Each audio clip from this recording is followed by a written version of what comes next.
எண்ணூர் அனல்மின் நிலையத்தில் கட்டுமான பணிகளின் போது ஏற்பட்ட எதிர்பாராத விபத்தில் மனம் வருத்தம் அளிக்கின்ற அளவில் 9 தொழிலாளர்கள் உயிரிழந்த நிகழ்வை முன்னிட்டு மாண்புமிகு தமிழ்நாடு முதலமைச்சர் அவர்கள் அதனை நேரில் பார்வையிட்டு அந்த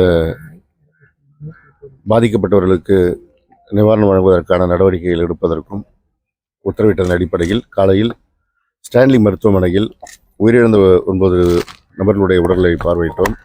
அங்கே சிகிச்சை பெற்று வருகின்ற ஒரு நபர் தொழிலாளியுடைய நலன் குறித்து விசாரித்து தக்க சிகிச்சை அளிப்பதற்கு டீன் அவர்களிடத்தில் கேட்டுக்கொண்டு இப்போது இங்கு வந்திருக்கின்றோம்.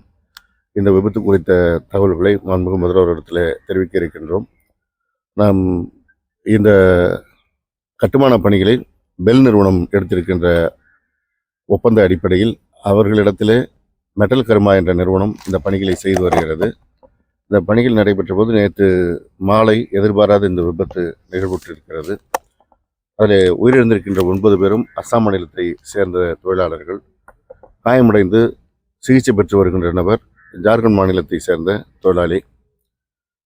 இது நாம் எதிர்பாராத ஒரு விபத்து, மிகுந்த மனவேதனை அளிக்கின்ற சங்கடத்திற்குரிய ஒரு நிகழ்வாக அமைந்துவிட்டது. நிகழ்வு குறித்து தகவல் இருந்தவுடன் மாண்புமிகு முதலமைச்சர் அவர்கள் என்னை இங்கே வருவதற்கு ஆணையிட்டார்கள். அதேபோல் வாரியத்தினுடைய தலைவர் மற்றும் மேலாண் இயக்குனர் மரியாதைக்குரிய டாக்டர் ராதாகிருஷ்ணன் ஐஏஎஸ் அவர்களையும் இந்த சம்பவங்கள் குறித்து உடனடியாக ஆய்வு செய்து நடவடிக்கை எடுக்க உத்தரவிட்டார்கள். நேற்று இரவே நம்முடைய மாவட்ட அமைச்சர் மாண்புமிகு நாசர் அவர்களும் தொழிலாளர் நலத்துறை அமைச்சர் மாண்புமிகு கணேசன் அவர்களும் இங்கே நேரடியாக வந்து பார்வையிட்டு அதேபோல் இறந்து போனவர்கள் உடல்களையும் பார்த்துவிட்டு அதற்கான நடவடிக்கை எடுப்பதற்கான நடவடிக்கையை மேற்கொண்டார்கள். அதேபோல் மாவட்ட ஆட்சியர், சட்டமன்ற உறுப்பினர் அனைவருமே இந்த பணிகளில் தொடர்ந்து ஈடுபட்டு வருகிறார்கள். எனவே இறந்து போனவர்கள் அவருடைய குடும்பத்தாருக்கு மாண்புமிகு முதலமைச்சர் அவர்கள் 10 லட்சம் ரூபாய் நிவாரண நிதி அறிவித்திருக்கின்றார்கள்.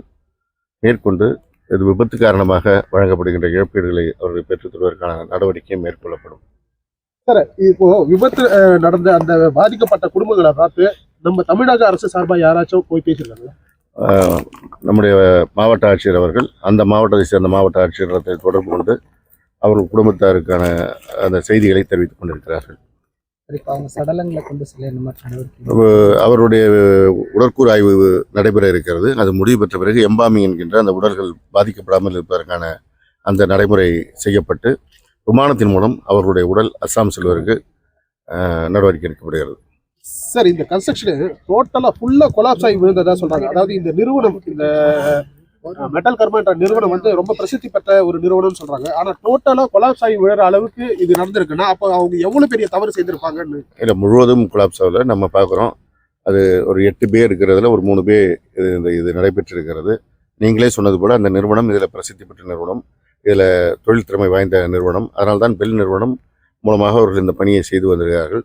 இருப்பினும் பெல் நிறுவனத்தை சேர்ந்தவர்களும் வந்து ஆய்வு செய்ய இருக்கிறார்கள். நம்முடைய காவல்துறையை சேர்ந்த உயரலுவர்கள் ஃபாரன்சிக் டிபார்ட்மெண்ட் மூலமாக ஆய்வு செய்திருக்கிறார்கள். நம்முடைய மின்துறை உயரலுவர்களும் ஆய்வு செய்ய இருக்கிறார்கள். ஆய்வு முடிவுக்கு பிறகு என்ன என்பது குறித்து நடவடிக்கை எடுக்கப்படும். சார், இது மாதிரி ஆபத்தான வேலைகளை செய்யும் போது அதுக்கான சேஃப்டி ப்ரொசஸ் குறித்து எந்த அளவுக்கு நீங்கள் வந்து தமிழ்நாடு அரசோ சரி இல்லை வேற எந்த துறையை சார்ந்தவங்க எந்த அளவுக்கு ஈடுபடுறாங்க?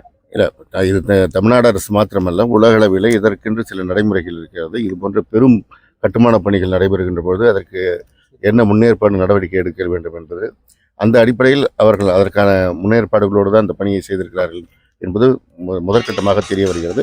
ஆய்விற்கு பிறகு அடுத்த கட்டம் தெரிய நடவடிக்கை எடுக்கப்படும்.